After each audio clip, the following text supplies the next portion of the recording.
बाबरी बनाओगे, औरंगजेब का बनाओगे तो आपत्ति हो जाएगी भाई साहब। अगर तुम बाबरी बनाओगे तो हम उसे बनने नहीं देंगे और तोड़ेंगे, जैसे मेरे बड़ों ने, मेरे बुजुर्गों ने तोड़ी थी ना 92 में, ऐसे हम तोड़ेंगे। चाहे कोई भी हो, सुन लो, हुमायूं की छाती में भाला गाड़ कर ध्वजा लहरा रहा है मेरा धर्म ध्वजा। ये दोगलापन है। इनसे जब इसको दोगलापन बोलोगे? मैं इसको जो ये दोगलापन लॉजिक बोलता दे हूं। रहे हैं, जो ये लॉजिक दे रहे हैं ये दोगलापन है, क्योंकि जब इनसे पूछो क्या नहीं बोलोगे तो कहेंगे भारत माता की जय नहीं बोलेंगे।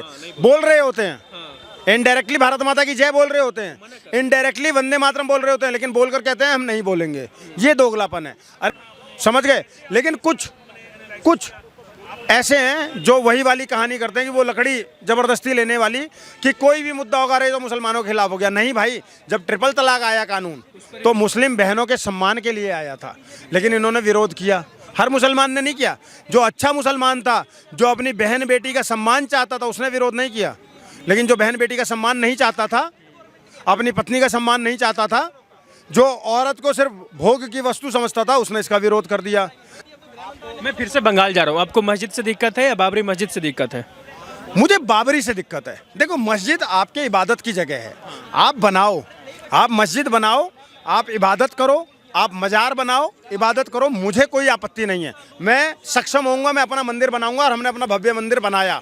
हम सक्षम होंगे, हम अपना कृष्ण जन्मभूमि भी और भव्य बनाएंगे, हम ज्ञानवापी और भव्य बनाएंगे, हम अपने और भी जो मंदिर हमें चाहिए वो हम लेंगे और बनाएंगे, डंके की चोट पर लेंगे, डंके की चोट पर बनाएंगे। इसी प्रकार से आपको अपनी इबादत की जगह बनानी है, आप मस्जिद बनाओ।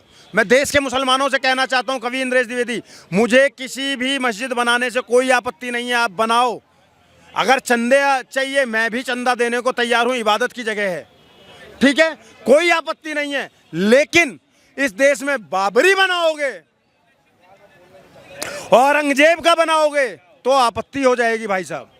अगर तुम बाबरी बनाओगे तो हम उसे बनने नहीं देंगे और तोड़ेंगे, जैसे मेरे बड़ों ने, मेरे बुजुर्गों ने तोड़ी थी ना 92 में, ऐसे हम तोड़ेंगे और डंके की चोट पर तोड़ेंगे। अरे एक बात बताओ, ये देश का माहौल खराब करने वाली बात है या नहीं कह है? रहे थे कि मंदिर तो बन गया तो मस्जिद बनने दिया जाए। अरे मैं भी तो यही बोल रहा हूँ। 5 एकड़ जमीन दी कोर्ट ने, सेम डे फैसला आया राम मंदिर के पक्ष में और मस्जिद के पक्ष में, कि 5 एकड़ जमीन दी गई उनको। अभी तक वहां पर मस्जिद नहीं बना रहे हो तुम, ईंट भी नहीं रखा, अभी तक वहां पर उद्घाटन नहीं किया, नींव नहीं रखी, कुछ नहीं किया, काहे भैया? लेकिन बाबरी मस्जिद मुर्शिदाबाद में, क्योंकि बंगाल में चुनाव है, और एक 2 कौड़ी के नेता को लाइमलाइट में आना है, हुमायूं अकबर। हुमायूं के बाप का नाम बाबर था, शायद ये उसमें अपने बाप को देख रहा होगा, इसलिए बना रहा हो। लेकिन मैं ये बता दूं, चाहे वो तेरा बाप हो, चाहे तेरा दादा हो, चाहे कोई भी हो, सुन लो, हुमायूं की छाती में भाला गाड़ कर ध्वजा लहरा रहा है मेरा धर्म ध्वजा। तो निलंबित कर चुकी है, ऐसा कह रहे हो कि मेरे से कोई मतलब नहीं उनको। ये पॉलिटिकल स्टंट है सर। ममता बनर्जी ने पहले उसको हवा भरी। अगर ममता बनर्जी की सह नहीं होती तो वो 2 कौड़ी का विधायक, जिसको कुत्ता भी ना पूछे, वो इतना बड़ा ऐलान नहीं कर पाता। उसके बाद में ममता बनर्जी ने जब बिहार का रिजल्ट देख लिया तो उसने उसको कहा कि उसको लगा कि अब तो हिंदू मेरे से खिसक जाएंगे, हिंदू अगर इकट्ठा हो गए तो मैं हार जाऊंगी, तो उसने इसको निलंबित कर दिया। मैं बहुत जिम्मेदारी के साथ कह रहा हूँ। अगर ममता, आप बीच में काट दे रहे हो यार, पूरी बात होने दो। अगर ममता बनर्जी चाहती सच में कि ये ऐसा ना करे, मुद्दा ना बने, तो ममता बनर्जी की वो पावर है ना, किसकी खाल खिंचवा देती है। एक ईंट नहीं। प्रवक्ता लग रहा हूँ क्या आपको? मैं सनातन का प्रवक्ता हूँ।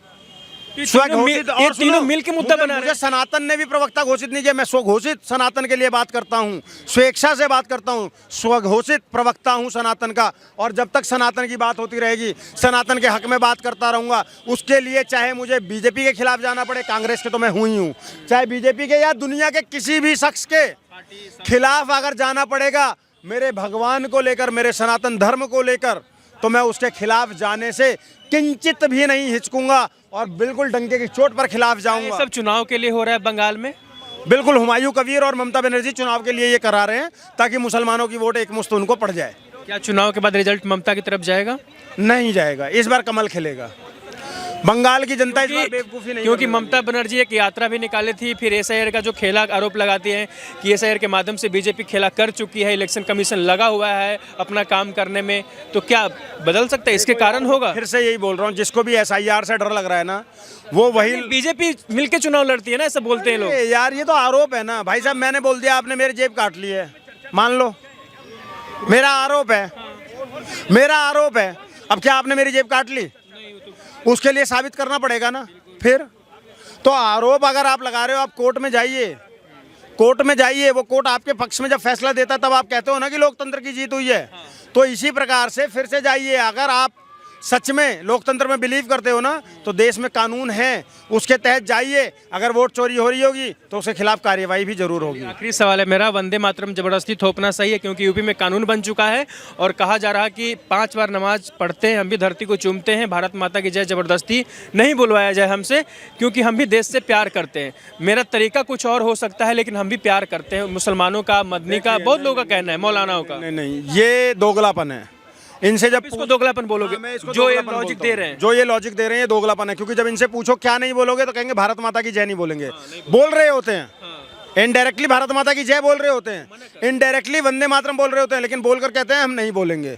ये दोगलापन है। अरे तुम्हें रेस्पेक्टफुली अगर बोल दोगे तो तुम्हारी कौन सी जमीन चली जाएगी? इस्लाम में हराम है ना? अरे इस्लाम में तो टीवी पर आना भी हराम है, इस्लाम में तो टीवी पर आना भी हराम है, इस्लाम पे तो ब्याज लेना भी हराम है, इस्लाम पे तो टीवी देखना भी हराम है, इस्लाम में तो बहुत कुछ हराम है। फिर ओवैसी कैसे टीवी पर आकर इंटरव्यू देता है? फिर ओवैसी के पैसे जो बैंक में हैं, जिनका ब्याज उसको आ रहा है, वो कैसे हो रहा है?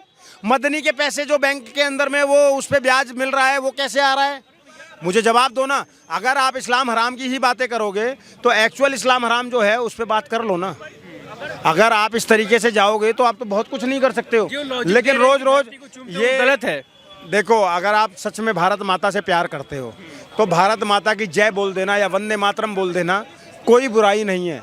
ये तो सीधा सा एक साइन है कि हाँ, मैं अपनी मातृभूमि से, अपने देश से प्यार करता हूँ। जब ओवैसी, मेरी बात सुनिए, जब ओवैसी जय फिलिस्तीन बोल सकता है, जय फिलिस्तीन बोल सकता है, तो भारत माता की जय बोलने में मुझे नहीं लगता कि कोई आपत्ति होनी चाहिए। लेकिन ये इनका एजेंडा है कि हम सब कुछ बोलेंगे लेकिन जय नहीं बोलेंगे। एक शायर है, कांग्रेस का नेता है और शायर है इमरान प्रतापगढ़ी, वो कहता है हम जय नहीं बोलेंगे जिंदाबाद बोलेंगे। क्या? हम जय नहीं बोलेंगे जिंदाबाद बोलेंगे। और उसके बाद में वही दोगला ओवैसी की तारीफ करता है कि उसने जय फिलिस्तीन बोल दिया। तो जय तो बोल दिया तूने, और तू अपनी कविता में भी लिख रहा है कि हम जय नहीं बोलेंगे। जय बोल रहा है लेकिन नहीं बोल। ये इनकी दोगलापन है। बोलना इनको सब कुछ है, और जिस दिन देश में कानून पारित हो गया है, ये तो ये इनके अब्बा कब्र से उठकर बोलेंगे। क्योंकि योगी जी पर आरोप लगता है कि मुसलमानों को जबरदस्ती पोक किया जाता है ये सब करने के लिए। मुसलमान जबरदस्ती पोक हो जाता है। वो आपने सुना है, ये लकड़ी क्यों पड़ी हो झाड़ में?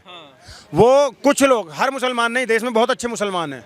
मैं इस बात को जिम्मेदारी के साथ कहता हूँ। मैं जानता भी हूँ बहुत से मुसलमानों को जो भारत के लिए जीते हैं, भारत के लिए मरते हैं, समझ गए। लेकिन कुछ ऐसे हैं जो वही वाली कहानी करते हैं कि वो लकड़ी जबरदस्ती लेने वाली, कि कोई भी मुद्दा होगा रहे तो मुसलमानों के खिलाफ हो गया। नहीं भाई, जब ट्रिपल तलाक आया कानून तो मुस्लिम बहनों के सम्मान के लिए आया था, लेकिन इन्होंने विरोध किया। हर मुसलमान ने नहीं किया। जो अच्छा मुसलमान था, जो अपनी बहन बेटी का सम्मान चाहता था, उसने विरोध नहीं किया। लेकिन जो बहन बेटी का सम्मान नहीं चाहता था, अपनी पत्नी का सम्मान नहीं चाहता था, जो औरत को सिर्फ भोग की वस्तु समझता था, उसने इसका विरोध कर दिया। जब हम जनसंख्या नियंत्रण बिल की बात करते हैं तो उसको बिलबिलाहट हो जाती है, समझ रहे हो। जब हम जनसंख्या नियंत्रण बिल की, तो मुसलमान तो जबरदस्ती हर चीज़ अपने पे आकर लेगा, और वो मुट्ठी भर है, वो मुट्ठी भर है। लेकिन उस मुट्ठी भर ने ना पूरे देश का माहौल खराब कर रखा है। Thank you. ये थी लोगों की राय एसआईआर के ऊपर, वंदे मातरम के ऊपर, और जिस तरीके से संसद भवन में मुद्दा गरमाया हुआ है बाबरी मस्जिद के ऊपर। सब लोगों ने कहा, बाकी अपनी राय भी कमेंट सेक्शन में जरूर रखिए। बाकी बने रहिए हमारे साथ और देखते रहिए द लोकसभा।